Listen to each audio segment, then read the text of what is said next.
Centuries ago, Spanish writers described an Incan maze as the place where one gets lost. For 400 years, it was a spooky ghost story and a local legend. But today's researchers have modern devices that can see through the ground. And amazingly, they've found a perfectly engineered labyrinth more than a mile long. What was it really for? And could you actually get lost? Well, let's find out. Long before the first Europeans set foot in South America, the Inca were busy running a massive empire. At its height in the 1400s, this empire stretched over 3,200 miles. But what's cool is that they ran it without a conventional written language. Instead, they used something called a quipu, which was basically a bunch of colorful strings tied in different ways. It was like a spreadsheet made of chords. Special record keepers could run their fingers over these knots to track taxes or figure out how many potatoes were sitting in a warehouse hundreds of miles away. The empire is also famous for its massive 25,000-mile road network. Since they didn't have horses, they relied on a relay system of professional runners known as chasqui. These guys were basically Olympic-caliber athletes in a daily relay race. One was resting while the other was running to reach the next checkpoint. This way, they were able to cover about 150 miles in just one day, passing along information and smaller items. The Inca didn't let a massive canyon stop their system. Instead, they literally wove bridges out of grass. They had about 200 of those hanging over ravines long before Europe had its first suspension bridge. But since grass tends to rot, this was a yearly maintenance project. You can still see one of those at the Quetzalcoatl Bridge in Peru. Every June, local villagers braid fresh grass into new cables and rebuild the whole bridge by hand. All of these roads eventually led back to the heart of the empire, the capital Cusco. It was considered holy, and the Incas even shaped parts of the city to make it look like a puma. The fortress of Sacsayhuaman and the walls were an engineering wonder. The Inca hauled huge stones uphill without engines or steel cables, then fit those blocks together like Tetris. Peru was always troubled by earthquakes, so this technique was used for safety. When the ground shakes, stones don't snap and crack. They wiggle a little, kind of like they're dancing. Then the shaking stops, and the blocks settle back into place. That's why ancient Inca walls are still standing, while modern brick buildings nearby have fallen apart. For centuries, people kept talking about the possibility of a hidden underground root system beneath the city. However, you can't just start digging up a modern city looking for treasure. That's why researchers use the high-tech X-ray vision, ground-penetrating radar to spot empty space, plus sound surveys to double-check. The data shows a connected underground network stretching almost 1.5 miles. One end sits under the Coricancha, the Temple of the Sun, once famous for its walls covered in sheets of gold. The other end points straight toward Sacsayhuaman. That's a direct secret link between the city's holiest altar and its strongest fort. These tunnels are not crawl spaces. The scans estimate passages around 8 to 9 feet wide and about 5 feet tall, big enough for people to walk through. That size shows they were made to be regularly used. Researchers think the Inca built them with a cut-and-cover method. They dug a long, shallow trench, lined it with stone walls, laid stone slabs across the top, then filled it back in and rebuilt the street above. That kept the route hidden in plain sight. And it didn't get crushed because it wasn't deep. The tunnels are only about 6 to 10 feet below ground, so the weight above isn't enough to cave in a stone roof. The sidewalls hold back the earth, and fitted stones help the structure survive shaking. That same earthquake dancing logic applies underground, too. The stones can shift slightly without snapping. Underground, there's no natural light. Every turn looks the same. Add branches, darkness, and echoes, and you can lose direction fast without a guide. Local stories say entrances were sealed, partly because people kept getting lost, especially those going in looking for treasure and not coming back out. One of the most famous legends in Cusco is about a man who supposedly found an open entrance centuries ago. The story goes that he spent weeks lost in the pitch black before finally climbing out of a hole near the Sun Temple. He supposedly emerged clutching a solid gold ear of corn, then passed away on the spot. Ah, the irony.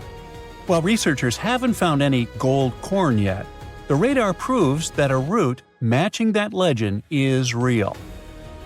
The Inca were obsessed with precision. You can see it right on a stone wall in Cusco at the famous 12-angled stone. It's a single block carved with 12 precise sides, cut so perfectly that it locks into the surrounding stones without any mortar. There is no cement and no glue. It fits so snugly that you cannot even slide a needle into the cracks. It's a jigsaw puzzle that has stayed in place for more than 500 years and has become a cultural heritage of Peru. The Inca were so good at engineering that people are still uncovering new parts of their world today. Places like Choquequirao. After it was abandoned, the forest enveloped it, and it remained out of public view for a long time. It's a massive stone complex with structures and terraces built right into the mountainside. But the idea of hiding infrastructure in plain sight wasn't unique. Ancient groups all over the world had the same idea. In Turkey, there's a place called Derinkuyu. It's like a massive underground city built upside down into the earth. It goes nearly 300 feet deep. People carved the whole thing into volcanic rock. It had schools and kitchens. Archaeologists estimate that 20,000 people could disappear into this hole and live there for months. The builders made massive stone wheels to act as doors that could only be opened from the inside. Derinkuyu is just one node in a massive network. The entire region is practically hollow. You could drop into a hole in one valley, walk underground for hours, and pop out in a completely different city. Some reports claim it could even filter smoke, so the surface looked totally undisturbed. In northern France, there's Naur, a hidden settlement dug beneath farmland. From above, it looked like nothing. Below ground, it was like a human ant colony with 300 rooms. It started as a mine, but turned into a secret bunker with stables, kitchens, and chapels. People carved names and dates into the walls, and you can still read them today. Over in Poland, we have the Wlejliczka salt mine. It's like a never-ending hole straight out of a fantasy novel. The work began in the 13th century, and for 700 years, while digging for salt, miners created an entire subterranean kingdom. Because the job was terrifying, they built holy spaces to pray for safety without ever seeing the sun. The complex goes on for 170 miles and reached depths of 1,000 feet. But the really crazy part isn't the scale, it's the architecture. They carved 4 entire chapels, statues, and even a massive ballroom directly out of the salt rock. The most famous one, the Chapel of St. Kinga, is basically an underground cathedral where chandeliers are made of salt crystals. These tunnels show how resourceful and creative architects were, even without technology and proper tools. The Inca are a great example. They created buildings to outlast time and withstand earthquakes. In Turkey and France, building down was about survival. In Cusco, it was about a private commute. The tunnels are walkable and feel closer to a modern underground passage. Maybe they built them just because they could. Or maybe the Sapa Inca, the emperor, needed a shortcut or really hated socializing.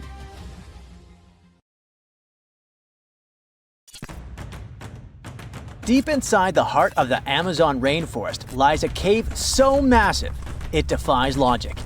Stretching for 2,000 feet, this tunnel is so big a human could easily walk around inside of it. Its walls are etched with deep, mysterious claw marks. But this is just one of many. If you travel to the south of Brazil, you'll stumble upon over 1,500 similar caves, ranging from modest tiny burrows to massive passageways.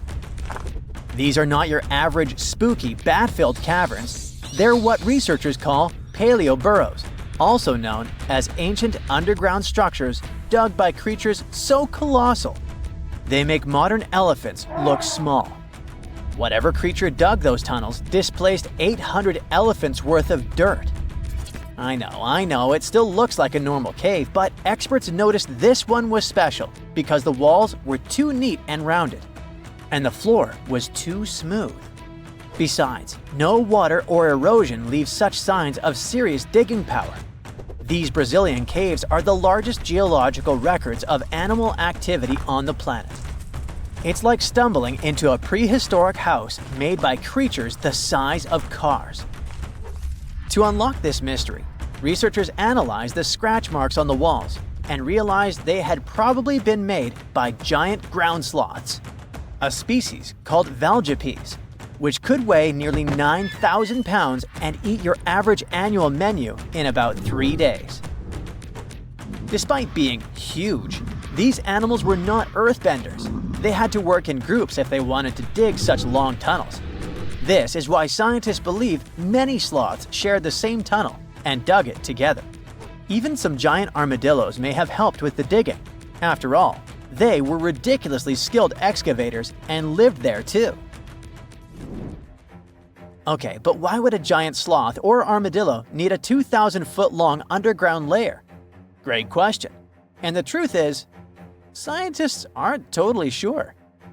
It doesn't make sense for them to dig tunnels this massive just to escape predators, especially since the tunnels were big enough for a saber-toothed tiger to crawl in, for example. So, unless they installed prehistoric security systems, this theory has holes. Haha, pun intended. The best bet is probably climate.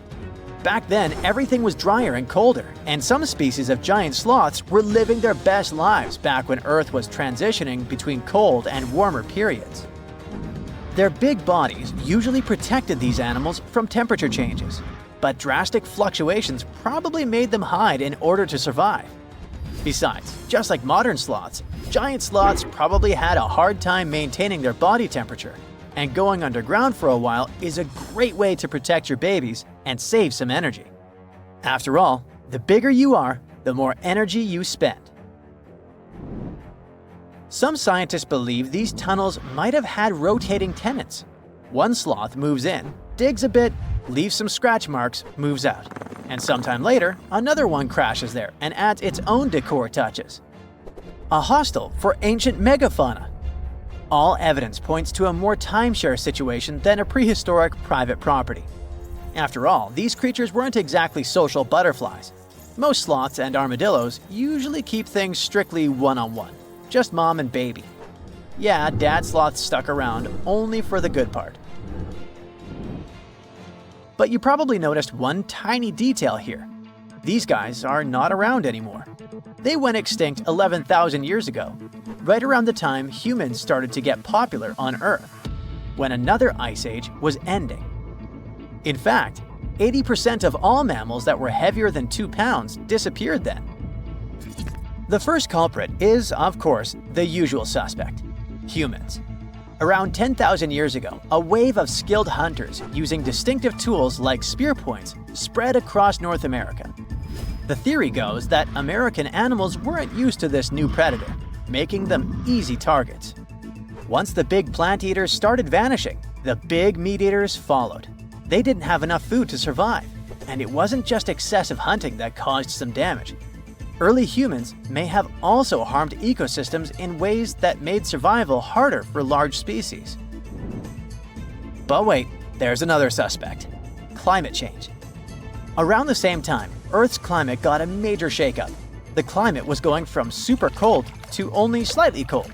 Just so you know, Earth's temperature was about 46 degrees Fahrenheit, making seasons change and plants perish. And if plants are no longer around, big animals that eat them, like our friends giant sloths, have less nutrition, making them even more vulnerable.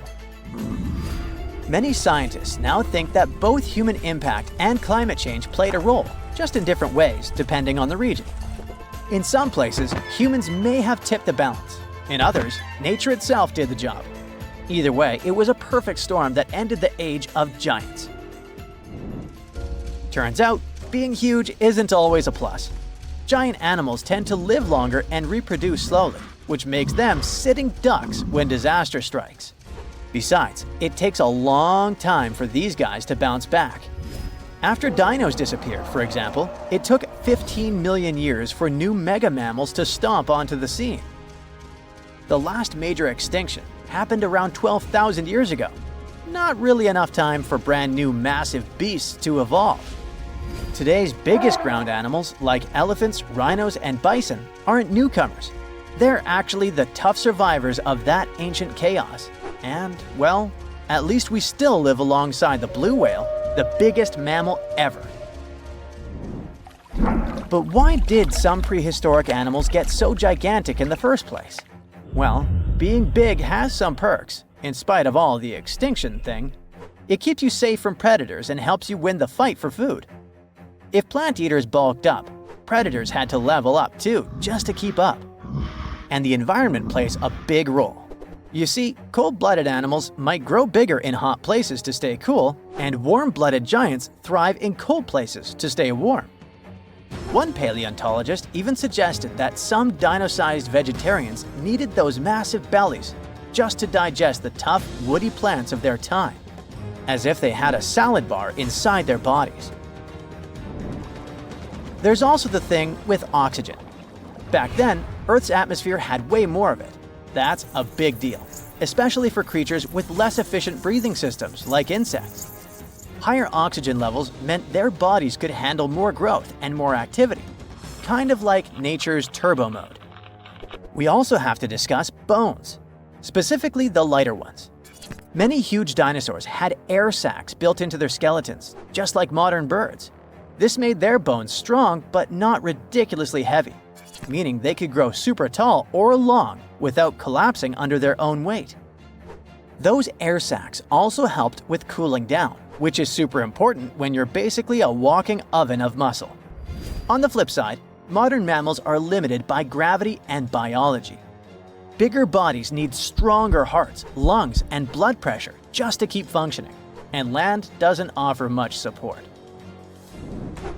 This also explains why whales got even bigger than dinosaurs.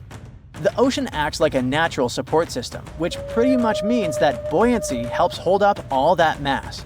So blue whales can hit a jaw-dropping 330,000 pounds without turning into pancakes. On land, that kind of size would be a serious health hazard. So ancient giants weren't just freaks of nature. They were the result of the right mix of air, food, physics, and environment working together in just the right way. The whole extinction event surely is a bummer for giant sloths that worked as gigantic engineers of nature, but it surely prevented us from sharing the planet with insects the size of crows, like some types of griffinflies or millipedes reaching almost 6 feet in length. Yikes! Now, if you'll excuse me, I'm going to appreciate modern sloths. Slow, small, and thankfully incapable of terraforming the landscape and giving me insect-related panic attacks. Scientists have recently discovered Leonardo da Vinci's hidden passages under a medieval castle in Italy. They followed a newly found 15th century sketch by the creator of the Mona Lisa and found one of the unexplored architectural wonders from the age of the Renaissance. Construction of the Sforza Castle started back in 1358, but it was destroyed about a century later during a local crisis.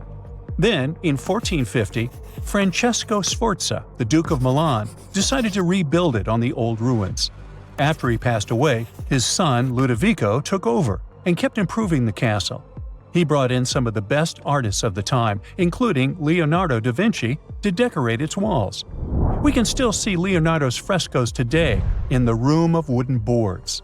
While he was working at the castle, da Vinci also recorded some historical underground passages hidden beneath the outer wall. The drawing, dated between 1487 and 1490, was found at the Institut de France in Paris. The sketch is highly precise, and it proves that Leonardo was really interested in fortification design and was great at documenting existing structures. Historical records show that Ludovico ordered the building of an underground passageway that led straight to a basilica, where his wife was buried. Ludovico married Beatrice in 1491, and they had a happy but tragically short marriage, as Beatrice passed away while giving birth in 1497. The Duke locked himself away for weeks, grew a beard, and wore only black clothes while he was mourning his beloved wife. The secret tunnel may have stretched over a half a mile and would let Ludovico visit her grave in private. It could have served as an escape route if the castle was ever under siege. The existence of the tunnels remained one of the mysteries of the Renaissance for years, as no one knew for sure they were there. But now, scientists finally uncovered the secret history. They used a combination of ground-penetrating radar and laser scanning to build up an accurate 3D model of all the structures under the castle. They found the tunnels Da Vinci alluded to in his drawings, and it looks like they may have only been a small part of a whole system of historical underground passages. The goal is to create a complete digital twin of the castle that will not only show all the preserved constructions, but also the ancient ones that are no longer visible. They also plan to add augmented reality to the virtual paths to let visitors discover Leonardo da Vinci's hidden passages. Now, we don't know if the genius actually took part in constructing the hidden passages that scientists recently discovered, but we do know about some other Leonardo da Vinci inventions. He created the first satellite-like map in 1502, long before photography or satellites were even a concept. A famous figure in Italy, Cesare Borgia, invited Leonardo to a small town called Imola, near Bologna, to create a highly detailed map for him. Back then, maps were not very precise, as no one had figured out how to show exact distances on a smaller scale. Instead, people spent a lot of time decorating them with dragons, roses, fancy castles, mountain ranges, flowers, and other artistic details. These maps look more like beautiful paintings meant to be displayed, rather than practical tools for navigation. But Cesare Borgia wanted something truly functional, and Leonardo managed to create something revolutionary in the field of cartography. If you compare satellite images of Imola today with Leonardo's map, the similarities are striking. He captured every alley, curve of the streets, roadways, and even the exact sizes of the buildings. And he did it all by hand, using just a pencil, ruler, compass, and several of his own clever inventions. To gather all the necessary data, the genius walked through the streets for weeks using a large wheel that spun as he moved, recording the distance with a cable. Using the magnetic compass, he determined precise directions. He also developed a tool called the bussola, which measured angles inside a circle. With this, he could track the exact turns of each street and the size of the intersections. He figured out the distances between houses and major roads. Then, back at home, he used his notes and calculations to draw the map to scale with incredible precision. In his work, Da Vinci also used a technique developed by Florentine humanist Leon Battista Alberti. He created a mapping method where you could place an entire city inside a circle using polar coordinates. At the center of the city, 8 straight lines met, representing the main directions of a compass. Leonardo used this system to divide the town into 8 sections. He didn't overlook even the smallest buildings, which made his map one of the most advanced of its time. The Italian genius had a big dream to build a machine that could let people fly. He studied how birds, bats, and kites moved through the air and designed a special flying machine. He believed that if he could copy their movements, humans might be able to soar like them. Da Vinci's design looked a lot like a bat, with 2 large pointed wings that stretched over 33 feet wide. He planned to build the frame from lightweight pine wood and cover it with raw silk to make it strong but not too heavy. The person flying it would lie on their stomach on a wooden board in the center. To make the wings flap, the pilot had to pedal a crank with their feet, which was connected to a system of rods and pulleys. There was also a hand crank for extra power and even a headpiece to help steer. As the person moved their hands and feet, the wings would flap and twist, just like a bird's.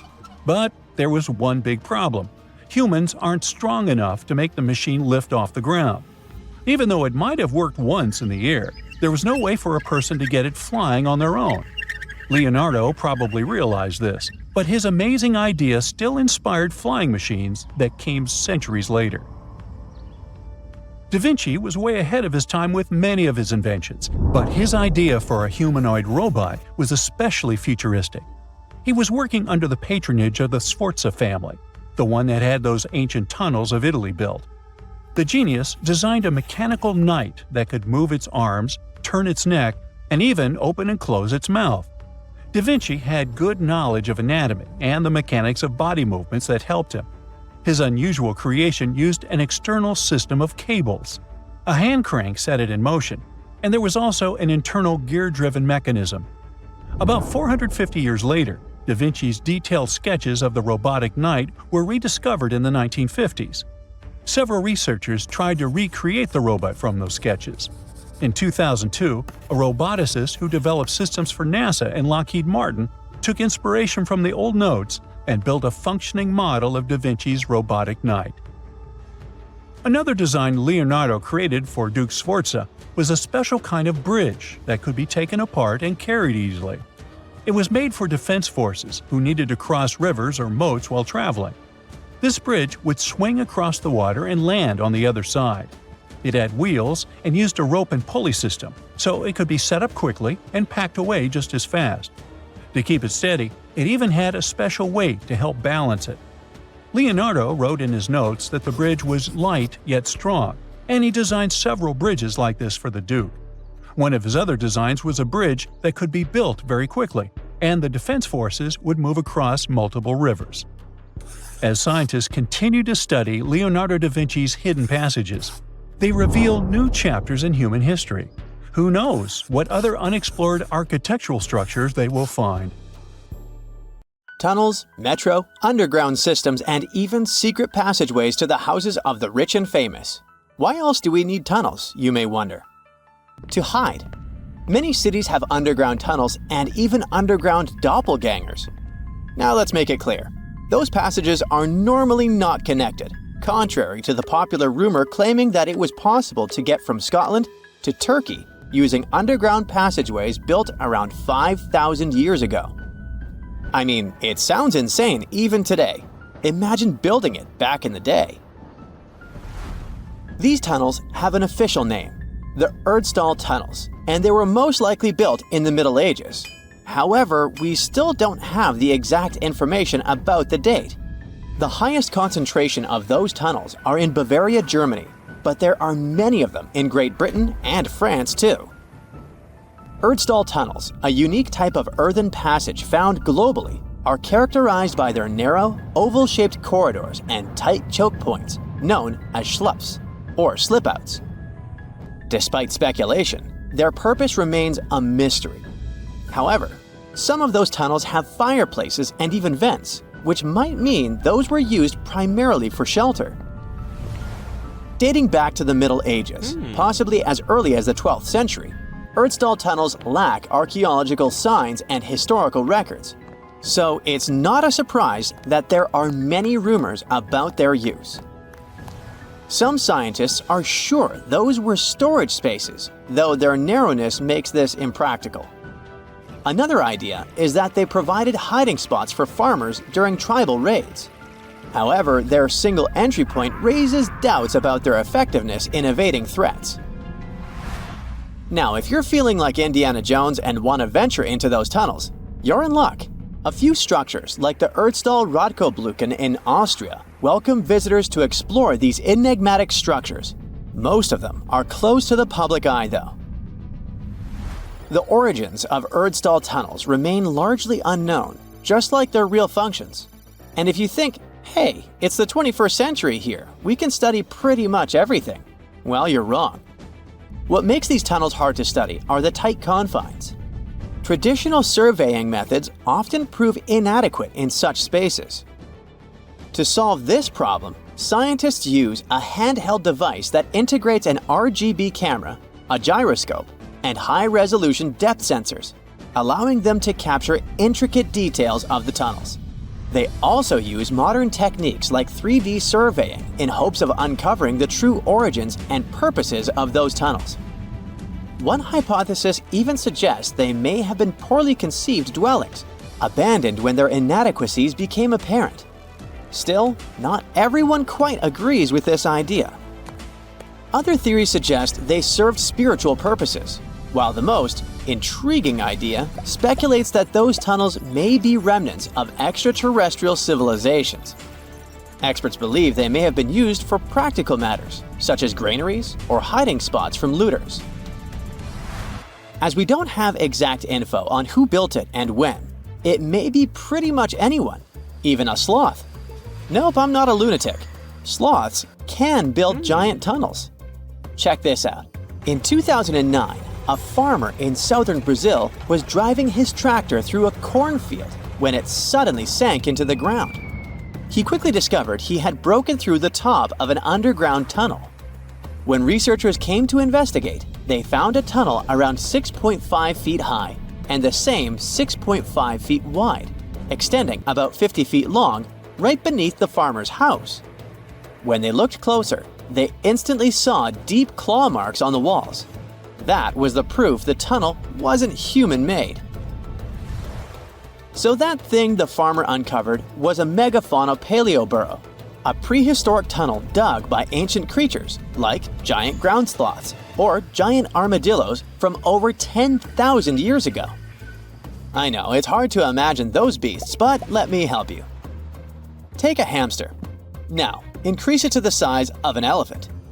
Don't forget, this 13-foot-tall hamster could also walk on two legs. During their time, around 15 million to 10,000 years ago, many species of sloths and giant armadillos roamed the Americas, some even digging similar tunnels. Today, many of these tunnels are filled with sediment, though some remain clear, similar to the one the farmer discovered. This 2009 find sparked significant interest, leading to the discovery of over 1,500 paleoburrows across southern Brazil, making it the era with the highest concentration of such sites worldwide. But no one knows exactly why there are so many of them in southern Brazil. While some paleoburrows exist throughout South America, none have been found in North America, which is weird since those huge sloths roamed the entire continent. The exact purpose of these large tunnels remains a mystery, but scientists believe they may have served as nursing spaces, temperature regulation, or hibernation areas. Tunnels likely developed over centuries as successive generations of sloths and armadillos expanded them. Now, let's take a look at fugus. No, not the Japanese fatal delicacy, and no, not a town in New Guinea. To see them, we gotta travel to the UK. So fugus are underground structures too, but they don't look exactly like tunnels. They are dry stone structures. They look as if a cave had been decorated with stones from the inside. There are only around 15 of them found so far, and most of them are located in Cornwall. According to the estimates, those tunnels were built about 2,400 years ago, and they're still in pristine condition, which is truly fascinating. I mean, back in the day, people had no cool machinery whatsoever, yet their structures still last. And if you dare to buy an apartment today, well, chances are you won't be too happy about the quality. Going back to our fugus, there's nothing extraordinary about their supposed purpose.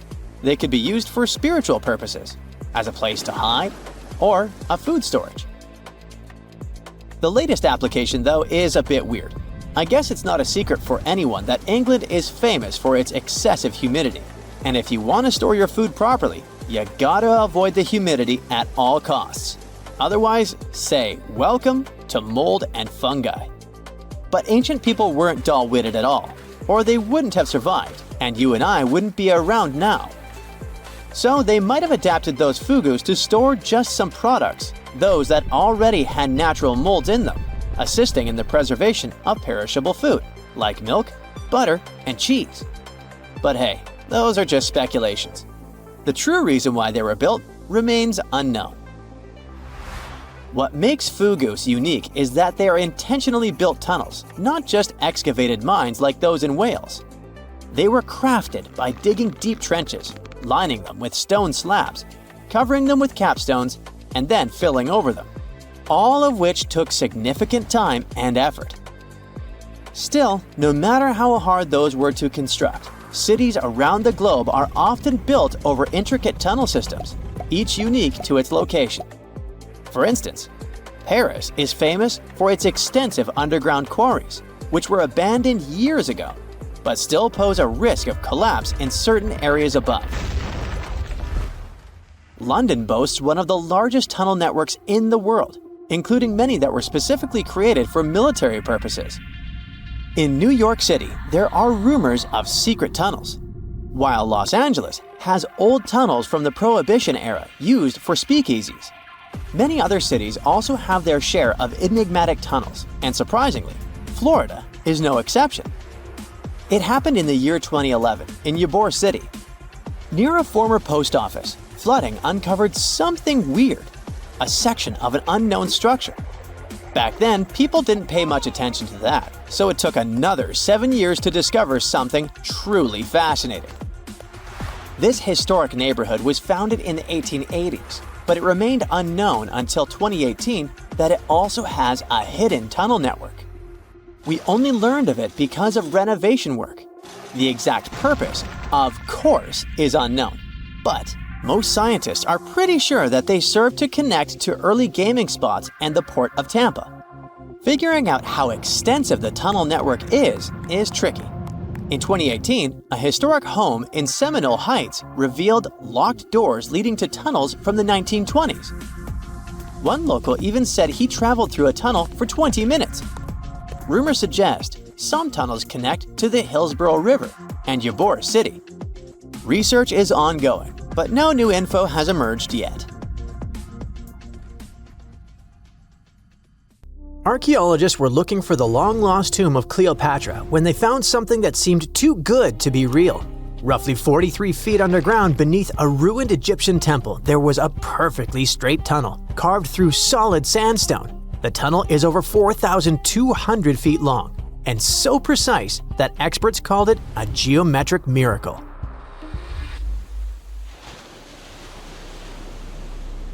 The tunnel sits beneath an ancient city west of Alexandria, near Egypt's Mediterranean coast. The team that found it carefully peeled back layers of stone and debris until they hit this passage, about 6.5 feet tall, cut cleanly into bedrock. There were no collapse marks or wandering curves, just precision. If you've ever tried to drill a straight hole into a wall at home and failed within seconds, imagine doing this underground for nearly a mile. Ancient builders had no GPS, no lasers, no modern surveying tools. Yet, this tunnel stays remarkably level over its entire length. That means they understood gradients, angles, and distance in a way that goes far beyond stack stones and hope. Engineers today rely on machines to maintain that kind of accuracy underground. These people relied on knowledge, repetition, and patience. Parts of the tunnel now sit underwater or collapsed, probably after several earthquakes that struck the region centuries ago. Some experts think the tunnel may have once connected the temple to water sources or ritual areas closer to the sea. Archaeologists noticed that the Egyptian tunnel is an exact replica of the Eupalinos tunnel in Greece. It's believed to be one of the most important engineering achievements of antiquity, which only makes the Egyptian tunnel more special. Underground passages in ancient Greece linked temples to sacred springs. Back in ancient times, people moved through space in specific ways, underground and above, to reenact myths and journeys of gods. A tunnel like this could represent a path to the underworld, rebirth, or divine transition. Nobody would invest this much effort in construction just for decoration. Plus, in earlier digs at the site, archaeologists pulled up all kinds of artifacts, including coins with the names and faces of Cleopatra VII and Alexander the Great. They also found figurines, statues of deities, a mummy with a gold tongue, and even an entire cemetery packed with Greco-Roman style mummies. The perfect geometric tunnel isn't an isolated flex. Not far away, underwater archaeologists off the coast of Alexandria uncovered something that sounds like it belongs in a royal travel documentary. a 2,000-year-old pleasure boat that once glided along the Nile. And this wasn't just another fishing vessel or cargo barge. It likely stretched over 115 feet long and 23 feet wide, and had a decorated cabin, plus around 20 rowers, which turned the river into a moving palace. This isn't speculation pulled out of thin air. An ancient Greek geographer named Strabo wrote about these exact boats around the 1st century BCE. He described lavish vessels used by royalty during festivals and ceremonial outings in Alexandria. For years, historians treated that as a poetic exaggeration. Then, this wreck surfaced, and suddenly, Strabo sounded less like a storyteller and more like a witness. Even ancient art backs it up. The Palestrina mosaic from Italy shows richly decorated boats floating down the Nile. They match both the texts and the physical evidence almost perfectly. Inside the wreck, archaeologists found something small but incredibly human. Graffiti scratched into the wood in Greek. Just writing left behind by someone who stood on that deck 2,000 years ago. Researchers haven't fully decoded the text yet, but its existence alone matters. It tells us this wasn't just a floating symbol of power. People lived on it. It was sort of like a modern luxurious yacht, and the Nile was like a highway. All types of vessels with passengers were moving back and forth, visiting friends, carrying their goods for trade, doing business, and, of course, going on pleasure cruises. The location of the pleasure boat makes the story even better. The boat sat near the temple of Isis on Antirodos, an island that once hosted royal and religious buildings before earthquakes and rising seas erased it from the surface. That temple collapsed around 50 CE, and researchers believe the boat may have sunk during the same disaster. Another recent find that has to do with life on the Nile is the lower part of the massive worship complex about 10 miles southwest of Cairo. It connects directly to an upper temple dedicated to Ra, the Egyptian deity of the sun. The newly excavated part is a 4,500-year-old valley temple. The upper temple sits on higher ground, and archaeologists excavated it years ago. The valley temple is closer to the Nile, and it's connected to the upper part by a causeway. A German Egyptologist actually started excavating part of the temple back in 1901, but the groundwater sat much higher then, and he had to stop. Now, the groundwater level is lower, and a modern team has managed to excavate about half of the valley temple since 2024. Once they got in, archaeologists uncovered the remains of a columned entrance portico. Then they found blocks carved with a calendar of religious events, almost like an ancient public schedule. The text includes feasts for Sokar, a falcon-headed deity linked to Memphis, which was a major capital during the Old Kingdom, plus the festival of Min, a fertility deity, and even the procession of Ra. The calendar blocks all showed up around the entrance portico area, which most definitely means that the outside facade of the temple displayed this long feast calendar publicly. That's why archaeologists think this might be one of the earliest examples of a true public calendar ever found. A literal event list for an entire community, built into the architecture. On top of that, the team found dozens of decorated blocks covered in inscriptions that named a pharaoh who ruled around 2420 to 2389 BCE and had the temple built. This temple shows how people moved through ancient Egypt. Because the upper temple handled the main worship, but the valley temple made the whole place accessible. It acted like the landing area for boats coming in, either directly from the Nile or more likely from one of its side channels. So instead of hiking across desert terrain, visitors could arrive by water, step onto the temple's landing stage, enter through the valley temple, then head up the causeway ramp toward the upper temple on the hill. After about a century of use, researchers found that the valley temple had been repurposed into a residential area.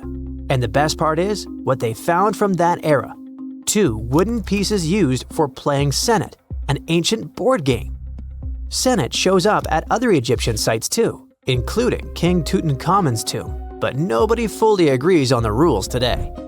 Some discoveries in Egypt create new mysteries instead of solving the old ones. Earlier in 2025, archaeologists announced the discovery of the first pharaoh's burial found in or near the Valley of Kings since King Tut's tomb in 1922. The newly found tomb of Thutmose II flooded almost immediately after burial.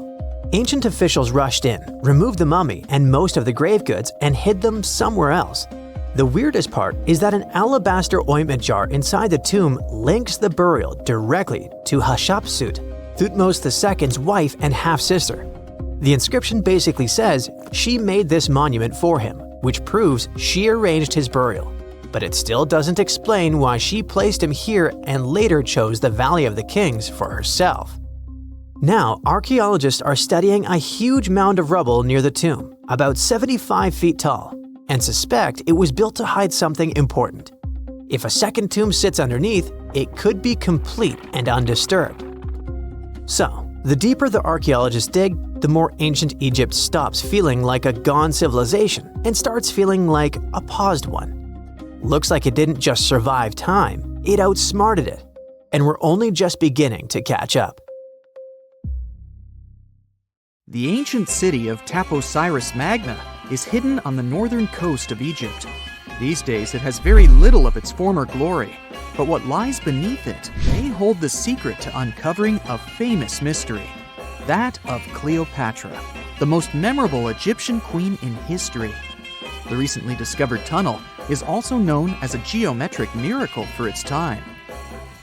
Excavations have uncovered a 43-foot-long structure below the ground, which is partially submerged in water. Its shape and construction technique are similar to that of the Eupalinos tunnel, another amazing ancient discovery.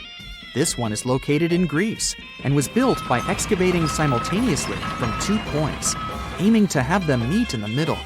The use of math and geometry to make this construction was astonishingly precise for those days, more so since it was built near a mountain. Archaeologists that have been working on the Taposiris Magna site since 2004 believe this tunnel may lead to the lost tomb of Cleopatra. The clues they found so far seem to back up this theory. For starters, the city and its temple were built by one of Cleopatra's ancestors, Ptolemy II. All the architecture seems to indicate it was dedicated to the ancient spirit Osiris and his queen Isis. Throughout her reign, Cleopatra did try to associate herself with Isis, so it may be no surprise she chose this location as her final resting place. Scientists have yet to pinpoint Cleopatra's tomb, but research continues with the help of modern technology. To study this location better, archaeologists have even used a special device called ground-penetrating radar. This tool allows us to analyze what lies beneath the ground without being intrusive. Since this tunnel is so old, research needs to be done very delicately. Seeing pictures of what's underground before you start digging is incredibly useful and has been done here since 2011. Finally discovering Cleopatra's tomb may help us piece together her story, especially what might have happened during the last portion of her life, which is still surrounded by mystery. We still don't know the exact cause of her passing.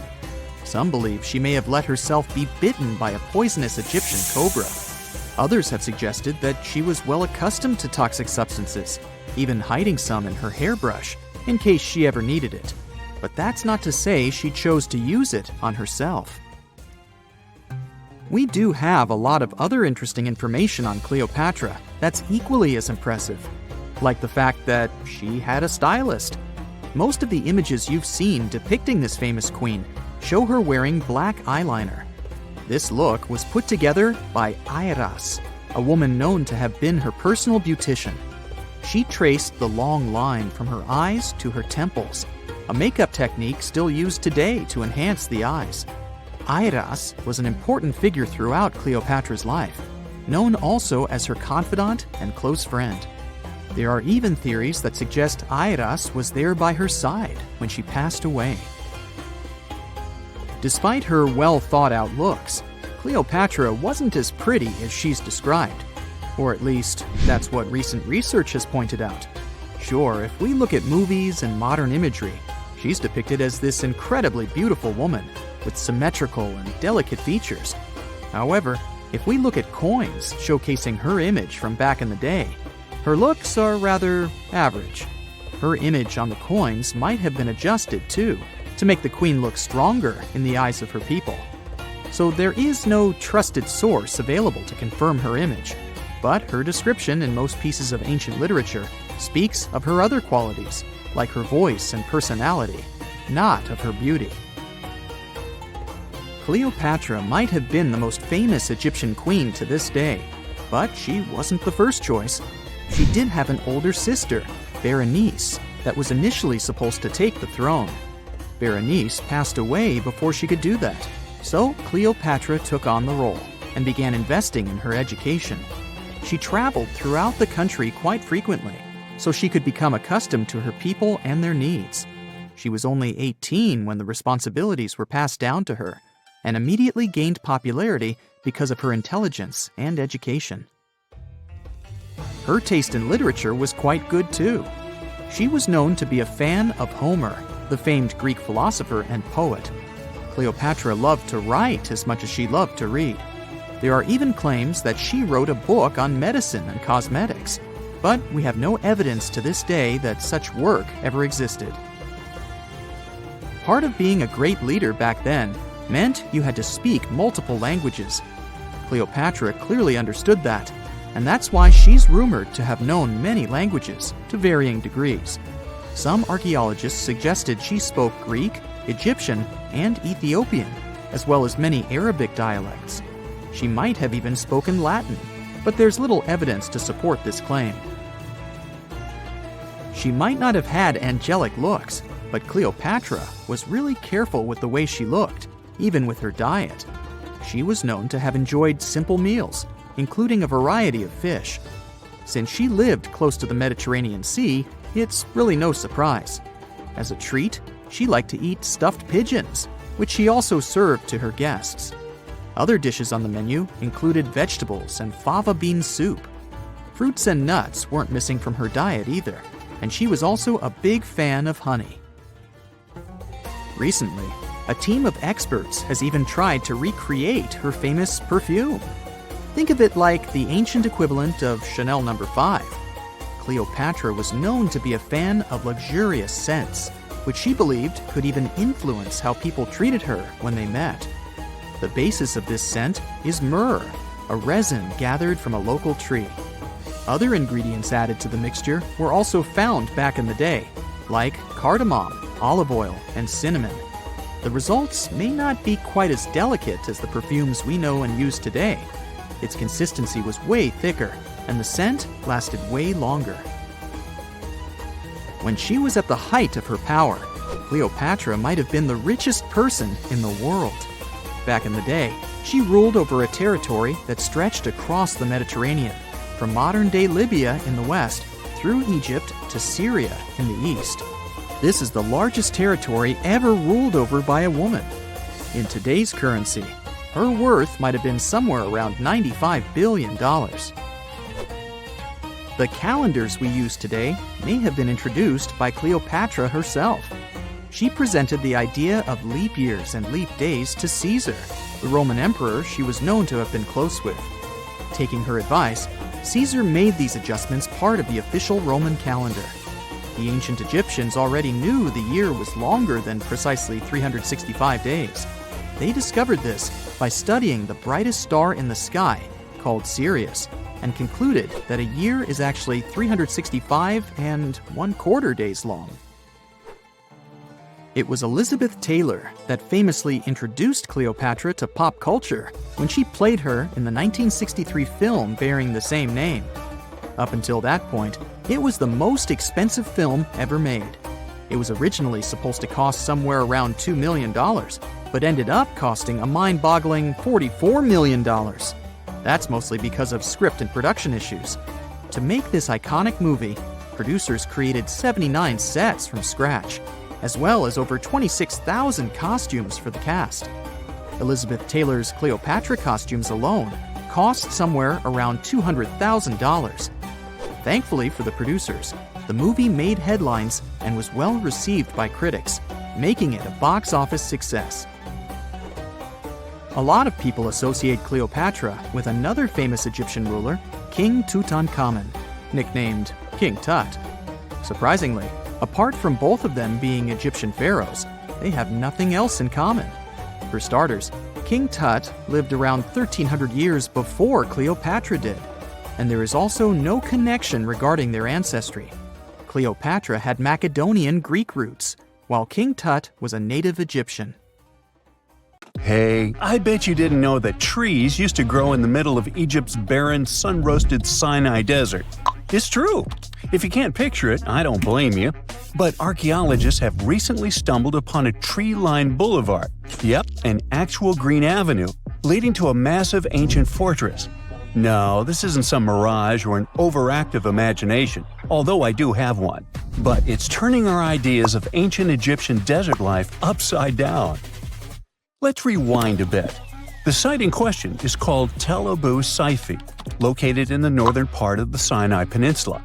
For a long time, it was known as a dusty archaeological footnote, the home of ruins from the Ptolemaic and Roman periods. You know, the era after Alexander the Great swaggered through Egypt and the Roman Empire called dibs. But recently, Egypt's Ministry of Tourism and Antiquities decided to give it a fresh dig. And what they found out turned to be more than just a forgotten outpost. We're talking about a full-on military fortress with defensive trenches, paved roads, lime kilns, barracks for soldiers, and even room for their families. A whole bunch of living quarters right in the middle of a desert doesn't feel very homey until you remember our star, the unexpected Green Avenue.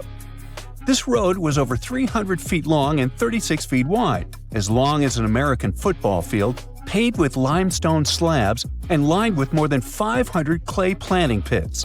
These weren't for show. They held actual trees, creating a shaded tree-line entrance straight to the fortress. Imagine walking through that, the sun blazing overhead, and suddenly, blessed shade. Ooh. Now, that's not just a grand entrance, that's an ancient red carpet, or maybe a green one. But this wasn't about curb appeal. The existence of hundreds of trees in a desert landscape over 2,000 years ago tells us something big. You see, the Ptolemaic Egyptians weren't simply good at building monuments, they were also masters of water management. In a place where rainfall is rarer than a selfie with a pharaoh, they somehow found a way to grow rows of trees. Now, let that sink in. To irrigate that many trees in a desert, they must have had a sophisticated irrigation or water transport system, something capable of moving and distributing water efficiently in this harsh climate. Maybe they channeled groundwater, or maybe they captured seasonal rain, or maybe ancient sprinkler systems. Okay, maybe not that fancy. But still, it's clear they were ahead of their time. Here's the thing, we already know the Egyptians mastered water control. They harnessed the Nile with ditches and canals to feed distant fields. So irrigation wasn't exactly a mystery to them. They had the skills and the knowledge. And sure, scientists still debate what the Sinai climate was like 2,000 years ago. But many believe it may have once been greener. After all, take one look at those dramatic mountains and rocky landscapes, shaped and sculpted as if by brute force of ancient rivers. And it's hard not to think that water once played a bigger role out there. Plus, archaeologists have found tons of evidence showing that Ptolemaic Egyptians cultivated fruits, vines, and trees on a large scale. In other words, growing a forest in a desert might feel wild to us, but to them, it was just another Tuesday. And now, this Green Avenue is making archaeologists wonder, what if similar irrigation systems were used elsewhere, say for transporting the enormous stones used to build the pyramids? There's already a theory that ancient rivers or human-made canals helped move those stones. And the Tel Abu Saifi discovery? Well, it might just be the missing puzzle piece. This isn't just a dream. Back then, rivers were like highways, power grids, and cargo trains of the ancient world, all rolled into one. Egyptians used them for everything – irrigating crops, trading goods, powering industry, and even mobilizing for war. If you were doing something important, odds are it involved a river. But wait, it gets even better. Excavations revealed deep defensive trenches, like ancient moats, dug more than 6 feet deep around the fortress. Those weren't just muddy ditches. They were part of an elaborate defense system designed to be filled or bridged to control access. Think of it as ancient Egypt's version of a retractable security gate, minus the hydraulics. And while the trenches were keeping intruders out, life inside the fortress was bustling. Remember how we said archaeologists had found military housing units? It turns out soldiers might have lived there with their families. So this wasn't just a barracks, it was a thriving community, with meals, routines, kids playing, and probably a whole lot of ancient gossip flying around the dinner table. In addition to all the military stuff, researchers found 4 massive lime kilns used to produce quicklime, an essential ingredient for making construction mortar. These kilns are a big deal because they suggest that during the later Roman period, Tel Abu Saifi turned into an industrial hub. It was like the Home Depot of ancient Egypt, churning out materials to build and repair buildings. But here's where the plot thickens. Underneath all of this, beneath the roads, the trenches, the kilns, archaeologists found the corners of an even older structure, a mystery building. Could it be the remains of a third, much older fortress? Or an ancient cemetery or lost city? Nobody knows yet, but one thing's clear, this story isn't over. Honestly, this might be the coolest archaeological cliffhanger of the decade. So, what does this all mean? Well, for starters, it challenges everything we assumed about desert life in ancient Egypt. For the longest time, deserts were thought of as natural barriers, dry, deadly, and empty. But this find suggests that the desert might have once been green and full of life, not because the climate was dramatically different, but because the Egyptians were incredibly good at bending the environment to their will. They didn't just survive in the desert, they transformed it. It also adds fuel to the fire in the age-old debate about ancient Egyptian tech. If they could build a fortress with tree-lined roads, moats, irrigation, and industry in the middle of the Sinai, is it really such a stretch to imagine they could engineer water channels to move pyramid stones? Forget the Ancient Aliens TV show. Sure, it's entertaining, I'll give you that, but it makes us forget something crucial. Those people were brilliant. A lot of what we call modern technology is recycled ancient ingenuity. And who knows how much knowledge we've lost over time. Meanwhile, the dig continues. Scientists are now mapping the entire Tel Abu Saifi site, trying to piece together how all the structures connect. Some want to analyze soil samples to find traces of old tree roots and maybe even figure out what kinds of trees once grew there. Imagine if they were date palms. We might be looking at the world's oldest snack lane. You already know that the implications of the discoveries don't stop with history books, right? This kind of discovery has modern relevance too. Our world is going through a lot of change, with crazy weather and huge heat waves. So maybe we should be asking, what can we learn from ancient civilizations that once made the desert bloom? If nothing else, Tel Abu Saifi reminds us that the ancient Egyptians were more than just pharaohs, pyramids, and mummies. They were visionary planners, eco-architects, and straight-up problem solvers. They didn't wait for nature to hand them what they needed, they engineered it.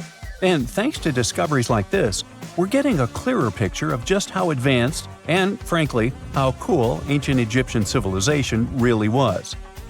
So next time someone tells you deserts are just empty wastelands, you can hit them with this fun fact. Over 2,000 years ago, in the heart of the Sinai Desert, there was a fortress with a tree-lined avenue, moats, military housing, an industrial center, and even a secret underground structure. Take that, sand dunes! Who knows what else is still buried out there, waiting to rewrite history? Hey, if you think Stonehenge is one of the oldest stone monuments ever, well, let me introduce you to Göbekli Tepe. Buckle up, we gotta travel to Turkey to meet this really old guy. Yeah, he's too old to travel. Jokes aside, Göbekli Tepe, an archaeological site located in southeastern Turkey that dates back to the Neolithic period around 10,000 BCE. It's considered to be one of the oldest and most significant archaeological discoveries in recent times. The site consists of a series of circular and rectangular structures made of stone pillars. Yeah, it does look like its younger brother Stonehenge. Some of those pillars are decorated with intricate carvings of animals and other symbols. Now, you maybe wonder, hey, why on earth did they make such a fascinating building? What was its purpose? Sorry, I got no answer for that.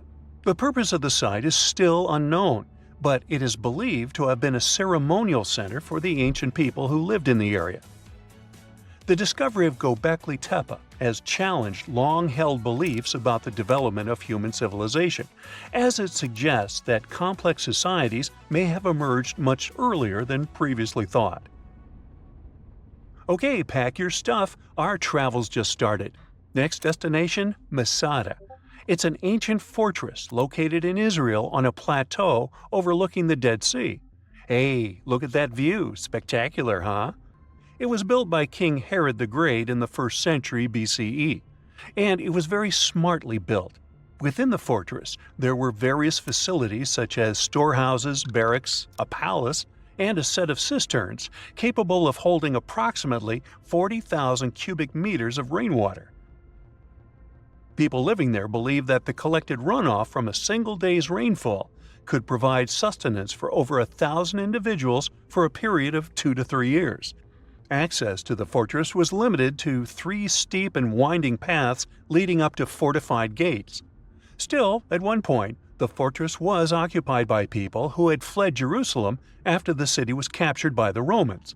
They held out against the invaders for several months, but eventually they were defeated. But these guys didn't surrender. The story of Masada has become a symbol of resistance and bravery. Today, Masada is a popular tourist attraction and a UNESCO World Heritage Site. The next flight is going to be short. We're popping over to Egypt to see the Karnak Temple Complex. It's a vast ancient Egyptian temple complex located in the city of Luxor, Egypt. It was built over a period of 2,000 years and covers an area of more than 200 acres. The complex is dedicated to the worship of the deity Amun-Ra. Wait a minute, that should be Amun-Ra, and it was one of the most important religious centers in ancient Egypt. The Karnak Temple consists of several temples, chapels, and other buildings, including the Great Temple of Amun, the Temple of Khonsu, and the Temple of Ptah. Ptah! The Great Temple of Amun is the largest and most impressive temple in the complex, with massive columns, statues, and other decorations. One of the most famous features of the Karnak Temple complex is the Avenue of Sphinxes, which is a long avenue lined with Sphinx statues that leads from the entrance of the complex to the Great Temple of Amun. Another notable feature is the Hypostyle Hall, which is a massive hall with 134 columns that are over 70 feet high.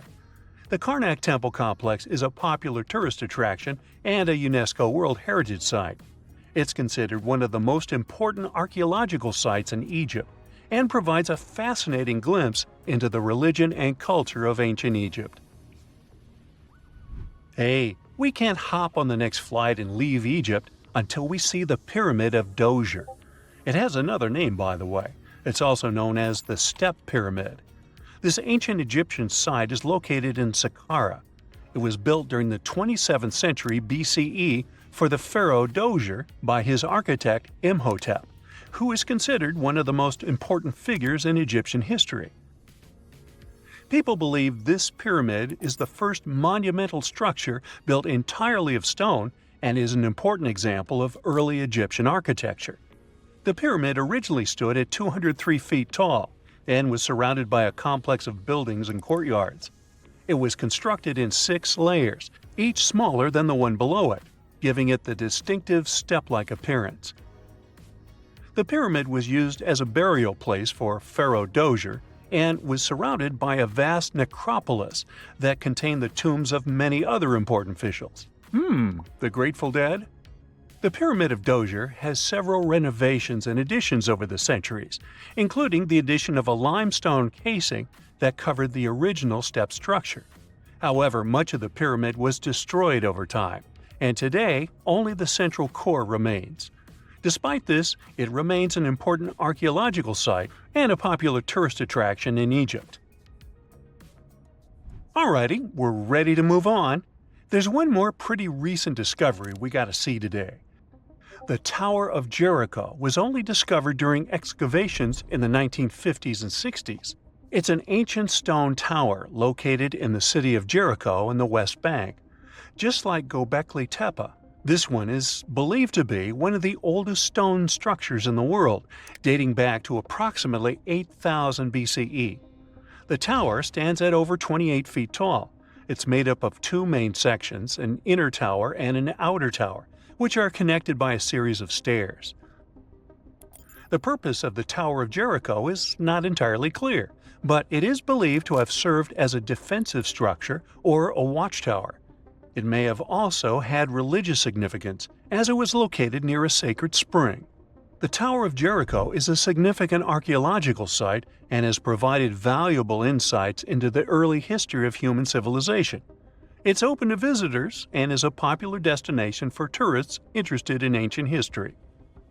Now, this ancient site even got attention from Netflix, and they made a movie where the action takes place in Mohenjo-Daro. This site was a major center of the Indus Valley civilization in present-day Pakistan. Mohenjo-Daro was one of the largest cities of the ancient world, with a population estimated to have been around 40,000 in its peak. Trust me, that must have been a crazy megalopolis back then. The city was notable for its advanced urban planning, with sophisticated drainage and sanitation systems, and its impressive architecture, including the Great Bath and the Granary. Mohenjo-Daro was abandoned around 1900 BCE, and its ruins were only rediscovered in the 1920s. Today, it is a UNESCO World Heritage Site and an important archaeological site for the study of ancient South Asian civilization. We're heading to a teeny-tiny country that has quite an impressive history. Welcome to Malta. The Xigantia Temples are a Neolithic site located on the Mediterranean island of Gozo. They're probably one of the oldest freestanding structures in the world, dating back to around 3600 to 3200 BCE. The temples consist of two megalithic structures, each with multiple rooms and altars. The name Xigantia means giant tower in Maltese, as people believe that only giants could have built such massive structures. The temples are believed to have been used for religious purposes and are considered to be an important example of prehistoric architecture. They were added to the UNESCO World Heritage List in 1980. Well, you must be pretty tired, but there's one more place we gotta visit today. Our plane is already landing in Armenia, and we're here to see the Temple of Garni. Look, this one is well preserved. This temple dates back to the 1st century CE. It was built by King Tiridates I as a dedication to the sun deity Mir. Sadly, the temple was destroyed in the 17th century during an earthquake, which is quite a common thing for this area, but it was later reconstructed in the 20th century. Today, it's a popular tourist attraction and is also listed as a UNESCO World Heritage Site. Now, how about some surreal hidden places to check out? Grab a flashlight and your backpack, and bon voyage! The trip starts in the mountainous country of Switzerland. You travel to the town of Waltensburg in the eastern part of the country. It's raining and it's very cold, but you still make your way to the bottom part of a mountain, where your first adventure awaits. After climbing up high in the mountains, you see a strangely shaped castle. To get there, you must walk up an extremely narrow pathway. Don't look down, you think to yourself. You tighten the straps of your backpack and manage to walk along the pass. Standing at the door of the castle, you really can't believe what you see. A 13th century fortress built entirely of stone. Today, all that is left of Krafenstein Castle is mainly its ruins, but their condition is good enough to get an idea of what the place looked like back in its glory days. You take your time to explore the castle inside, but honestly, this place gives you the chills and you're ready to move on. The next place on the list is Turkey. A plane and then a car ride later, you arrive in the city of Çorum in the northern part of the country. On the outskirts of Çorum, you find a valley filled with old, overgrown mountains and see the beginning of the trail you're about to hike. The way is extremely steep, but it leads to a secret door carved in the mountain. Congratulations! You've just arrived at Kapilikaya. The huge door is a massive arched stone that blocks the entrance to a hidden building. Experts think it has existed since the 2nd century BCE. Unfortunately, the huge door won't open, so what's hidden inside is a mystery today. It's guessed that there is a room inside. Some locals say there's a treasure hidden there too. But until today, no one has managed to enter the place to check. Okay, it's time to get moving before night falls. Next, you get the unique opportunity to travel to Ethiopia. Wandering around the city of Lalibela, you stumble upon a huge pit carved in the ground. You approach it carefully, and soon enough, you see a magnificent terracotta building. So richly detailed, it leaves you mesmerized. But that's not all. There are 10 other pits just like this one, hiding King Lalibela's 12th century buildings. All 11 constructions are different from one another, yet share a similar recognizable style. They were hand-carved over the span of 24 years, only with the help of chisels, which is unbelievable given that these buildings are up to 50 feet high. That's about as tall as 5 African elephants stacked on top of each other, if you could do that. This unconventional way of construction made them entirely monolithic, meaning they were carved out of just one gigantic piece of rock. Pretty impressive, huh? Once you leave Ethiopia, you grab a flight to southern Italy, right there on the tip of the boot. No hiking is needed here. Whew! Your friend takes you to a site called Sassi di Matera. It's a Paleolithic city carved in the slope of a steep hill. You might feel like you've traveled in time here, as local stone houses and ancient buildings are unlike anything you've ever seen before. The site, also known as De Sassi, is suspected to be one of the first human settlements in Italy, dating back to over 9,000 years ago. Wandering around the town, you might get invited inside one of the cave-like houses. Oh, and as weird as it may sound, some of the streets run on top of people's homes. Talk about Paleolithic urban planning. You're probably becoming an expert on rock-cut architecture by now, but there are still a few sites left on your list. Next off, you head to Slovenia to visit the world's largest cave castle. This medieval castle was built on top of a 400-foot-high cliff and was designed to be impenetrable. Luckily for you, security is much more relaxed today. Still, if you're looking for a more challenging and less touristy way inside, you can get into the castle through one of its many underground tunnels. They were built over 800 years ago for the owner of the castle. He needed secret passageways to sneak supplies. Today, Pajama Castle is both enchanting and mysterious. I'd say it depends on whether it's a warm sunny day or a cold stormy night. After this medieval experience, you head on to visit Petra, a magnificent Jordanian monument found in the middle of the desert. To get around here, you'll need a large supply of water and sunscreen because it's going to get hot. But this site is worth it. The city of Petra is a marvel of the ancient world. Back in the 4th century BCE, this region was a trading hub at the crossroads of commercial routes. Petra was a wealthy city, home to the Nabateans, an Arab Bedouin tribe that thrived in the region for many years. The rock-carved gate-like structure Petra is famous for is called the Pharaoh's Treasure.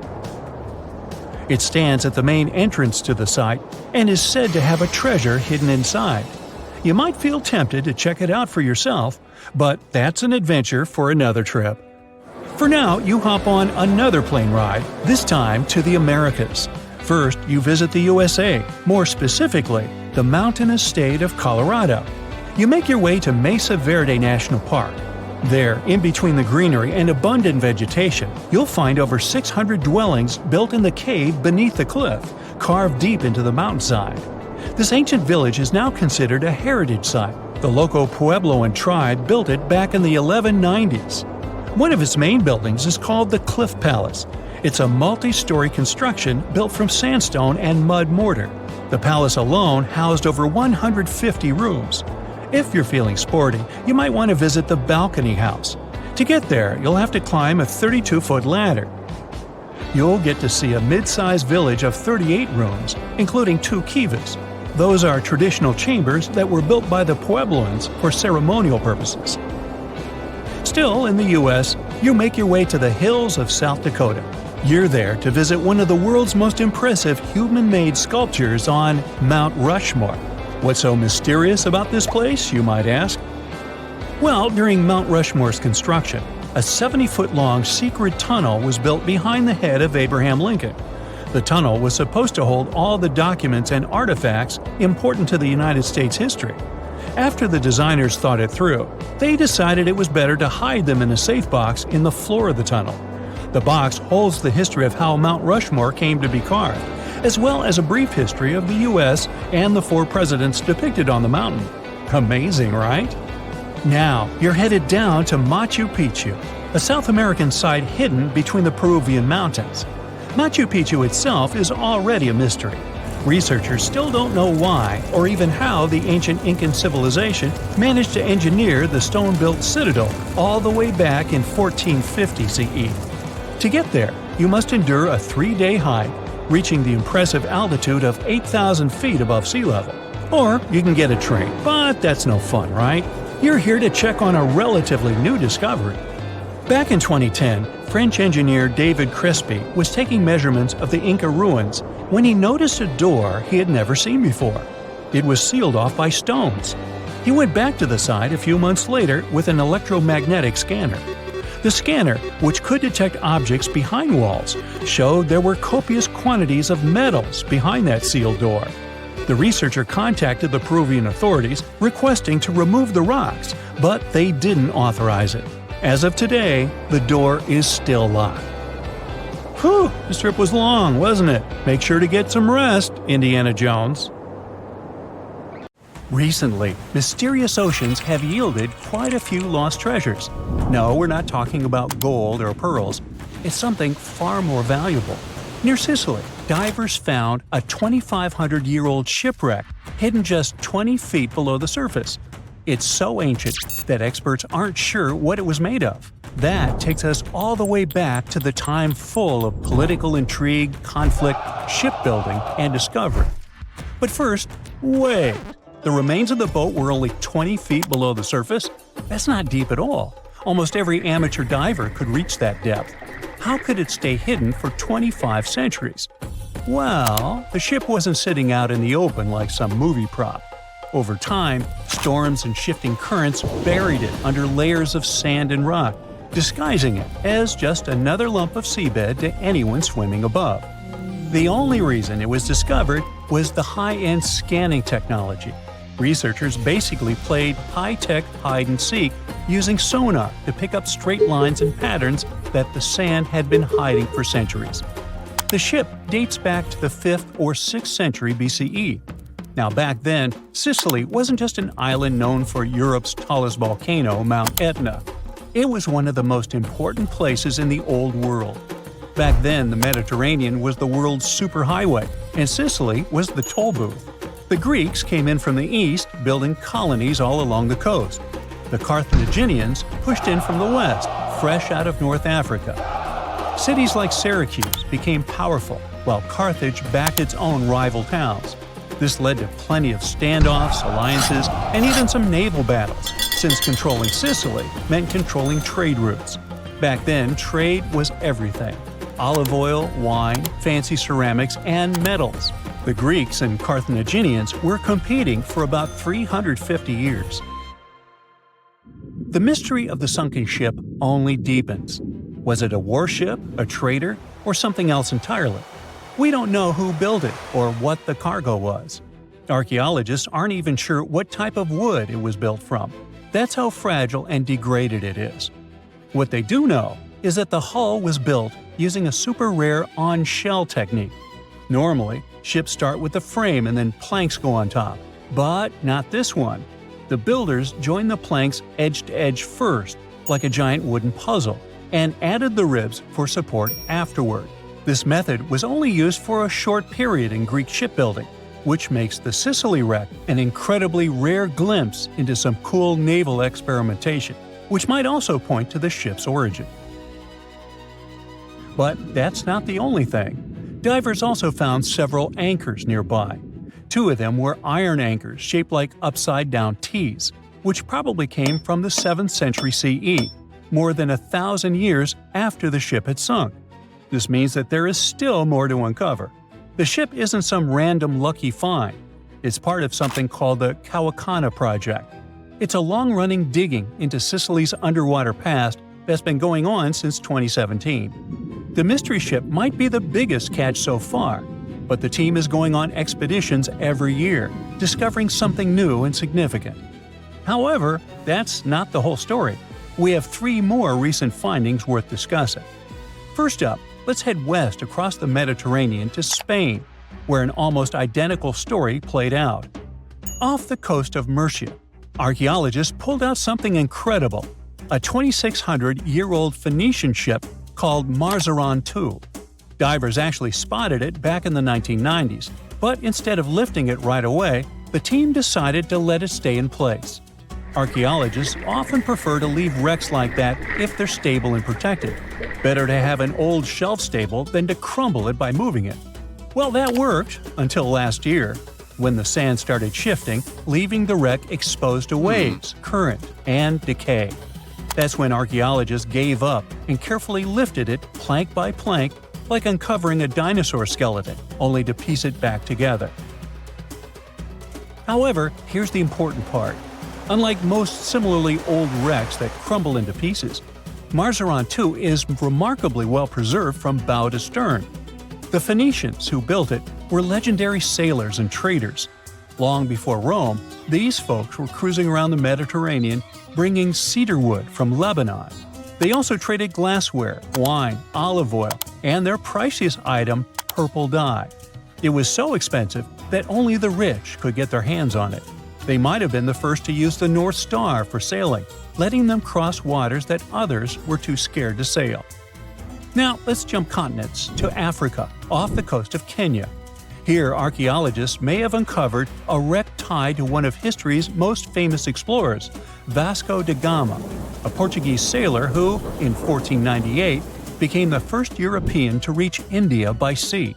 That single trip opened the direct spice trade route between Europe and Asia, making Portugal rich and powerful. The ship in question is believed to be the São Jorge, part of Vasco da Gama's famous final voyage. Records say it sank off the Kenyan coast during a storm, and the wreck divers found under coral reefs seems to be of the right era.